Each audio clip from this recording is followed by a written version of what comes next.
మీకు ఇప్పటివరకు పనిచేసిన మ్యూజిక్ డైరెక్టర్స్లో ఒక్కొక్కళ్ళ గురించి ఒక్కొక్కటి చెప్పమంటే ఏం చెప్తారా? అమ్మో పెద్ద టాస్కే సార్. మొదట సినిమా అవకాశం వచ్చింది భీమ్స్ గారు. ఆయన స్టైల్ ఎలా ఉంటుంది? ఆయనది full Masih and catchy sir. ఆయన్ని అంటే ఆయన నాడి పట్టుకోవడం టఫ్ సార్. పట్టుకుంటే మాత్రం అయిపోద్ది సార్. ఇంకా ఆయన కెరియర్ చూస్తే అన్ని దాదాపు బ్లాస్ట్ సాంగ్సే ఉంటాయి. ఇప్పుడున్న లిరిసిస్టులు ప్రతి ఒక్కరు ఆయనతో ఒకసారి పని చేయాలండి. కొత్తగా వచ్చేవాళ్ళు, ఆల్రెడీ ప్రూవెన్ వాళ్ళకంటే ఇదేం లేదు, కానీ కొత్తగా వచ్చేవాళ్ళు ఒక పాట రాస్తే బాగుండు భీమ్స్ గారికి అనే అంత స్థాయిలో ఉంటుంది. ఇన్స్టాంట్ హిట్ ఇస్తారు సార్ ఆయన.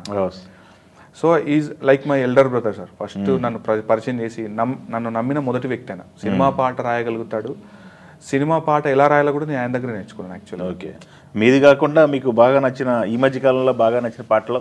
నాది కాకుండా అంటే ఇప్పుడు గోదావరి గట్టు సూపర్ డూపర్ మంచి భలే లైవ్లీగా ఉంటాయి సార్ అందరూ. అలా రాయాలనిపిస్తుంది సార్ నాకు కూడా. ఓకే, మా గోదావరి గట్టు కానీ బోల్డ్ అని సార్. ప్రతి పాట వింటాం కదా, ప్రతి పాటలో ఏదో ఒకటి ఉంటుంది. అది అంటే అదొక స్పార్క్ మూమెంట్. అది పాటకి ఏమంటే ఆయుపట్టులాగా ప్రతి పాట.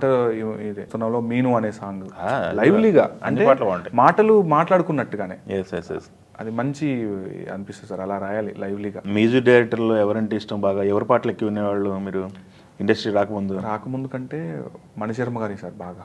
ఎందుకంటే నేను పాటలు రాద్దాం అనుకున్నప్పుడు కరెక్ట్గా ఆయన ప్రైమ్ టైంలో ఉన్నారు సార్. అప్పుడు పాటలు రాస్తున్నప్పుడు పేరడీ రాసుకోవడం. పేరడీలు కూడా రాశారా? పేరడీలో అంటే మొదలైంది అక్కడ సార్.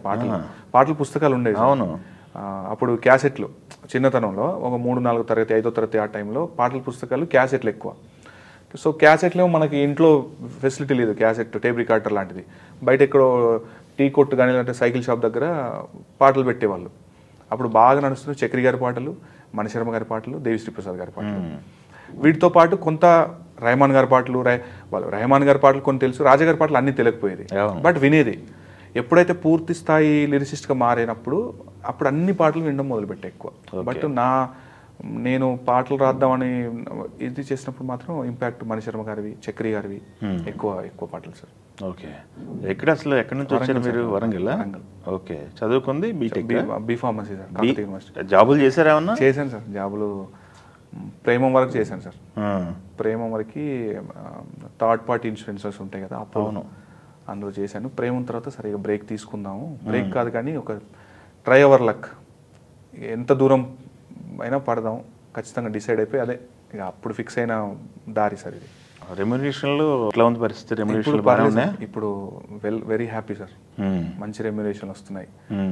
హిట్ వచ్చిన తర్వాత ఎవరు కాదన్నారు సార్. అవును, హిట్ వచ్చే వరకే కొంచెం మోమాటాలు, చిన్న బేసిజాలు జరుగుతూ ఉంటాయి.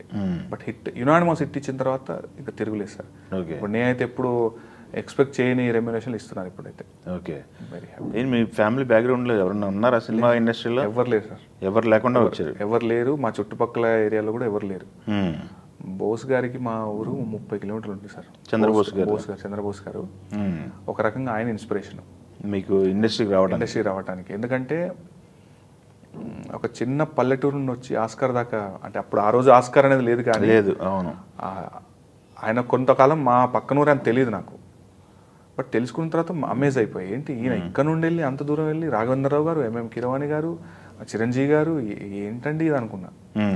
బట్ అది ఆ కాన్ఫిడెన్స్ బిల్డప్ అయింది సార్. ఓకే, మనం కూడా సిన్సియర్గా అంటే ఏమంటాం, మనసా వాచ కర్మణ చేస్తే అవ్వచ్చు అని ఊతం ఇచ్చిన పర్సన్ సార్. మీది ఎడ్యుకేషన్ అంతే తెలుగు లాంగ్వేజా ఇంగ్లీష్ లాంగ్వేజా? ఇంగ్లీషే సార్. అంటే ఇంటర్మీడియట్ వరకు తెలుగే సార్.